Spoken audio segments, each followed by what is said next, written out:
Tonight at 10, I'll take you inside one of the most unique warehouses you've ever seen. And it's definitely a day that will be remembered as the trail of damage is left lingering. So I know it was something that you had tweeted about. I know that it was something that you had said you were concerned about the way that Alabama was going to be portrayed after this race. What do you think now? Yeah, and of course, this is a huge deal for everyone close to Auburn, especially those with those long-time ties to the school. Almost every day, he rolls up his garage door, turns on the radio, and enjoys a cigar. And if you ever passed by his house, you'd never suspect the kind of stories he can tell. What a weekend for sports. The UAB Blazers also part of the picture, wanting to build on that momentum from last spring. What you're looking at right now is the restaurant and lobby portion of this hotel. But this Trustville coffee hotspot can literally put your mug in your mug. Well, that's me and Simone Eli climbing up that wall, then taking on the monkey bars.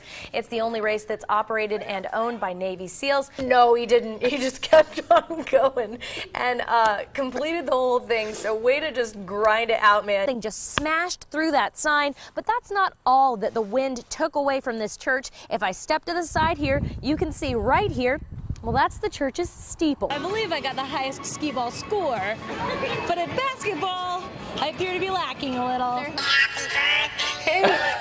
Happy birthday. It's Leigh Leigh's Garner. birthday. Yeah. I love the joke. Well, you know what?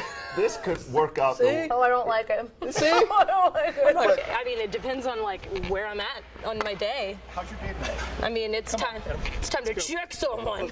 Hold on, I don't know where I would come for him.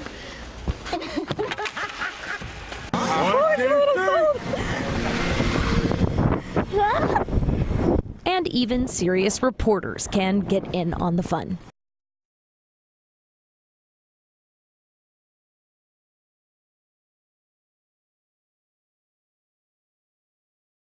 So this week's Hidden Hero inadvertently had a lot of lessons to teach thanks to two unrelated and profound experiences. Eddie Conyers is quite the character, but if you read between the lines, he has a lot to say about teamwork, being one among many, and doing the right thing.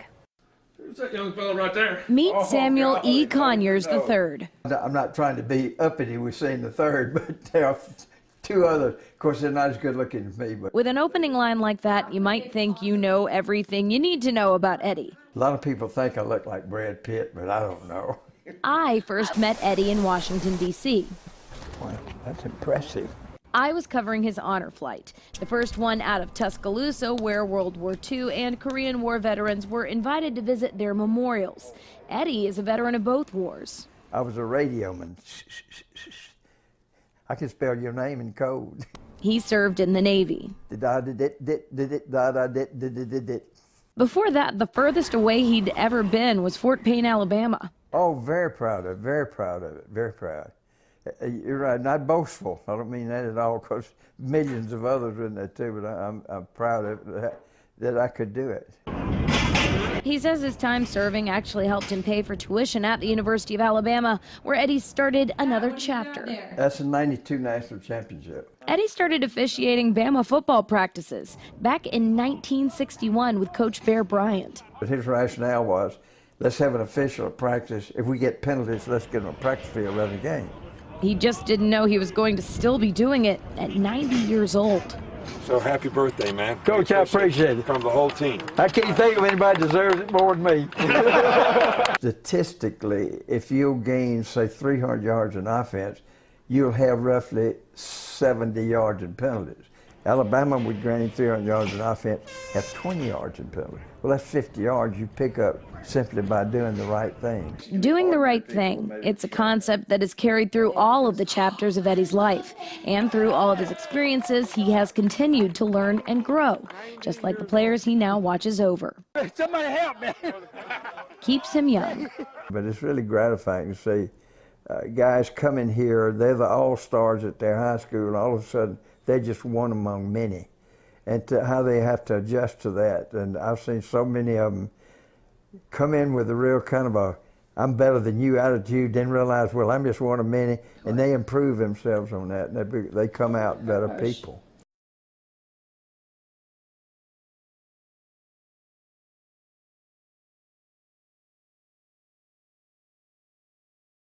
Charles Barkley right over here right now. Gotta say hi to this guy. Hey, number one, congratulations, Doug Jones. What a great night for Alabama. This is great. The people here are amazing. You know, I'm from Leeds, and I'm so proud of my state for rising up tonight. This is just a great night for Alabama. Whether you're a Democrat or a Republican, we don't look like idiots across the country. And I'm just so proud of the people here for rising up today. So I know it was something that you had tweeted about. I know that it was something that you had said. You were concerned about the way that Alabama was going to be portrayed after this race. What do you think now? Well, you have to realize something. All these people here, they don't care about who's a senator in Alabama.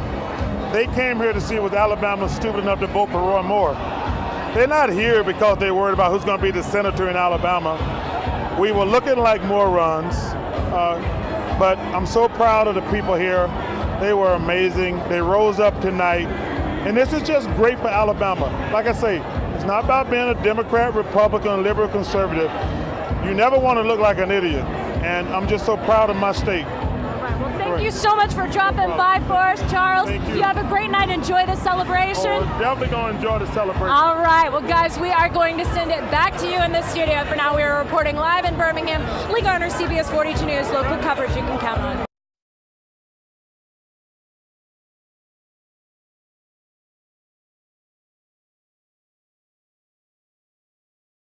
Is the CBS 42 News at noon. Good afternoon, I'm Leigh Garner, and you're watching the CBS 42 News at noon. We begin with breaking news out of Hale County. We've just learned that JaPaul Williams was sentenced to life in prison for the murder of 7-year-old DeCorian Johnson. Williams was convicted in January of shooting and killing Johnson at a birthday party in Greensboro that happened back in September of 2014. According to investigators, Williams and another man got into an argument over a woman before shooting. We are also following breaking news in Ohio, where a man is now charged with making false statements after investigators say he lied when he claimed to be an Illinois body that's been missing for 8 years. 23-year-old Brian Reaney claimed to be Timothy Pitson, who went missing when he was just 6 years old. According to court documents, Reaney refused to be fingerprinted but submitted to a DNA test, which determined his true identity. New at noon, Alabama authorities are vowing to begin the monumental task of fixing the state's prison problems. This is in response to a U.S. Department of Justice report that condemned excessive violence, inmate deaths, and a critical staffing shortage in Alabama's correction system. The Justice Department has given the state 49 days to respond with a plan of remediation or face a federal lawsuit for what it calls inhumane conditions. All right, hey guys, it is Friday, TGIF.